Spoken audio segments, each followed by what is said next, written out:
Hello മക്കളെ, magnetism and മാറ്ററിന്റെ മറ്റൊരു വീഡിയോയിലേക്ക് എല്ലാ കൂട്ടുകാർക്കും സ്വാഗതം.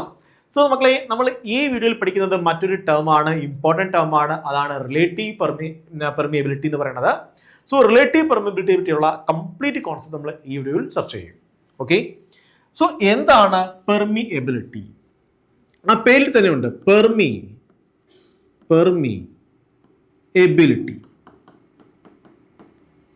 പെർമിയബിലിറ്റി എന്താണ്? സോ പെർമിയബിലിറ്റി എന്ന് പറഞ്ഞു കഴിഞ്ഞാൽ ഇറ്റ് ഈസ് ദ എബിലിറ്റി. എന്താണത്?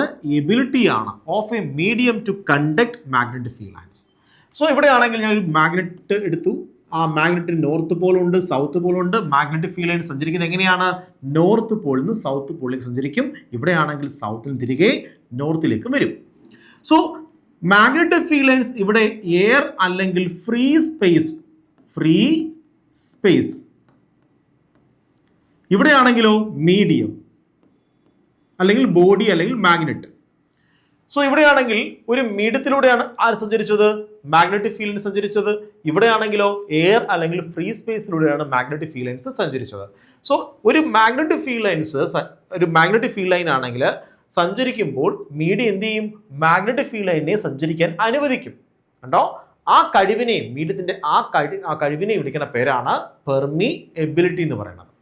So permeability is the ability of a material അല്ലെങ്കിൽ medium to conduct, to pass magnetic field lines. Magnetic field ലൈൻസിനെ കടത്തിവിടാനുള്ള ഒരു മീഡിയത്തിന്റെ കഴിവിനെ വിളിക്കുന്ന പേരാണ് പെർമിയബിലിറ്റി. ഓക്കെ ആണോ? എയറിന്റെ പെർമിയബിലിറ്റി എന്ന് പറഞ്ഞാൽ തീരെ ചെറുതാണ്. എയറിന്റെ പെർമിയബിലിറ്റി തീരെ ചെറുതാണ്. പക്ഷെ അതിനേക്കാളും നല്ല പെർമിയബിലിറ്റി ഉള്ള മെറ്റീരിയൽസ് ഉണ്ട്. അവയുടെ പെർമിയബിലിറ്റി നമ്മൾ മ്യൂ എന്ന് പറയും.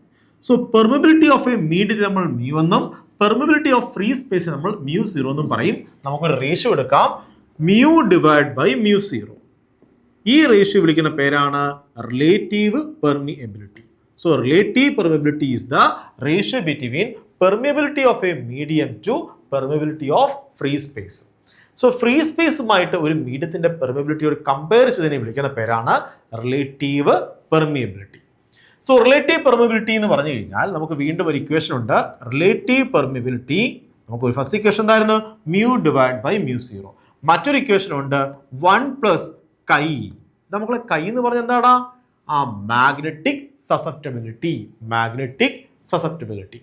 സോ 1 പ്ലസ് കൈ അല്ലെങ്കിൽ എന്താണ്? Mu R which is equal to mu divide by mu zero. എത്ര ഇക്വേഷൻ ഉണ്ട്? 2 ഇക്വേഷൻ ഉണ്ട്. ഏതൊക്കെയാണെന്ന് പറഞ്ഞു നീ? ഫസ്റ്റ് ഇക്വേഷൻ പറഞ്ഞു mu R which is equal to permeability of a medium divide by permeability of free space. അടുത്ത equation എന്താണ്? Mu R relative permeability which is equal to 1 plus chi. അപ്പൊ നിങ്ങൾ ചോദിക്കും, സാർ ഇതെങ്ങനെ വന്നു? നമുക്ക് നോക്കാം, അടുത്ത വീഡിയോയിൽ ചർച്ച ചെയ്യാം. ഇത് എങ്ങനെയാണ് വന്നതെന്ന് നമ്മൾ അടുത്ത വീഡിയോയിൽ ഡിസ്കസ് ചെയ്യും. So relation between relative permeability and magnetic susceptibility നമ്മൾ അടുത്ത വീഡിയോയിൽ ഡെറൈവ് ചെയ്യും. സോ ഈ വീഡിയോയിൽ നമുക്ക് മനസ്സിലായ കാര്യം എന്താണ്? ഇതിന് യൂണിറ്റ് ഉണ്ടോടാ? ഇതിന് യൂണിറ്റ് ഇല്ല, ഇതിന് ഡയമെൻഷൻ ഇല്ല. കാര്യം ഇത് റേഷ്യോ ആണ്. അപ്പോൾ പെർമിയബിലിറ്റി ഓഫ് നോക്ക്, റിലേറ്റീവ് പെർമിയബിലിറ്റിയുടെ വാല്യൂ കൂടുതലാണെന്ന് എഴുതിക്കും. ശ്രദ്ധിക്കണം, റിലേറ്റീവ് പെർമിയബിലിറ്റിയുടെ വാല്യൂ മ്യൂ ആറിൻ്റെ വാല്യൂ വലുതാണ്. അതിൻ്റെ മീനിങ് എന്താണ്? ഇതിൻ്റെ ആണെങ്കിൽ കടത്തിവിടാനുള്ള കഴിവ് കൂടുതലാണ് ഇതിനേക്കാളും. അപ്പോൾ കൂടുതൽ ആൾക്കാർ ഇതിലൂടെ കടന്നു പോകും. ആരാണോ കൂടുതൽ കടത്തിവിടുന്നത് അതിലൂടെ സഞ്ചരിക്കും. നോക്കിയിരി മക്കൾ, എയർ ആണ്. ശ്രദ്ധിക്കണേ, മ്യൂ ആറിൻ്റെ വാല്യൂ കൂടുന്നെങ്കിൽ അതിൻ്റെ മീനിങ് എന്താണ്? വളരെ ഇമ്പോർട്ടൻ്റ് ആണ്. ഇവിടെയാണെങ്കിൽ മാഗ്നറ്റിക് ഫീൽഡ് ലൈൻസ് ഇങ്ങനെ വരികയാണ്. കണ്ടോ? ഇങ്ങനെ മാഗ്നറ്റിക് ഫീൽഡ് ലൈൻസ് വരികയാണ്. ഇവിടെയാണെങ്കിൽ ഞാൻ ഒരു മെറ്റീരിയൽ കൊണ്ടുവച്ചു. ആ മെറ്റീരിയലിൻ്റെ ആര് കൂടുതലാണ്? മ്യൂ ആറ് കൂടുതലാണ്. അങ്ങനെയെങ്കിൽ എന്ത് സംഭവിക്കും? അങ്ങനെയെങ്കിൽ ഉറപ്പായും ഈ ഫീൽഡ് ലൈൻസ് എല്ലാം എതിലൂടെ പാസ് ചെയ്യാൻ ശ്രമിക്കും? നമ്മളുടെ ഈ മെറ്റീരിയലിനകത്തൂടെ പാസ് ചെയ്യാൻ ശ്രമിക്കും. കാര്യം എന്താണ്? അത് നല്ല പാത്താണ്, നന്നായിട്ട് കടത്തിവിടും. സോ ഇതെല്ലാം ഇതിലൂടെ പാസ് ചെയ്യാൻ ശ്രമിക്കും. സോ മ്യൂ ആറിൻ്റെ വാല്യൂ കൂടുതലാണെങ്കിൽ അതിൻ്റെ മീനിങ് എന്താണ്? മ്യൂവിൻ്റെ വാല്യൂ കൂടുതലാണെന്നാണ്.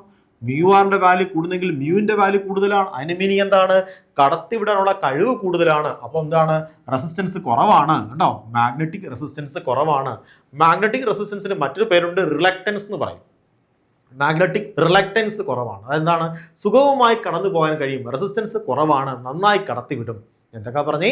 നന്നായി കടത്തിവിടും, സുഗമമായി കടന്നു പോകാൻ കഴിയും. അങ്ങനെയെങ്കിൽ ആ മ്യൂ ആറിന്റെ വാല്യൂ കൂടിയ മീഡിയം ആണെങ്കിൽ ഉറപ്പായി എന്ത് ചെയ്യും, മാഗ്നറ്റിക് ഫീൽഡ്സ് എല്ലാം അതിലൂടെ കടന്നു പോകാൻ ശ്രമിക്കും.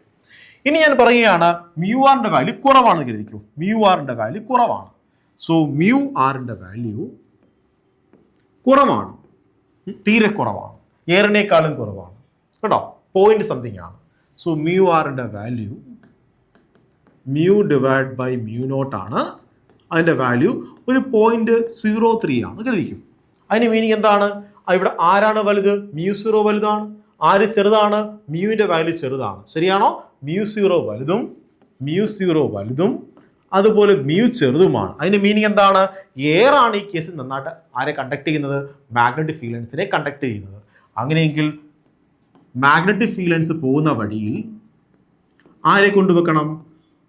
ഈ മെറ്റീരിയലിനെ കൊണ്ടുവെക്കുകയാണ്. ആ മെറ്റീരിയലിന്റെ മ്യൂ ആറിന്റെ വാല്യൂ എത്രയാണ്? 0.03 ആണ് കരുതിക്കും.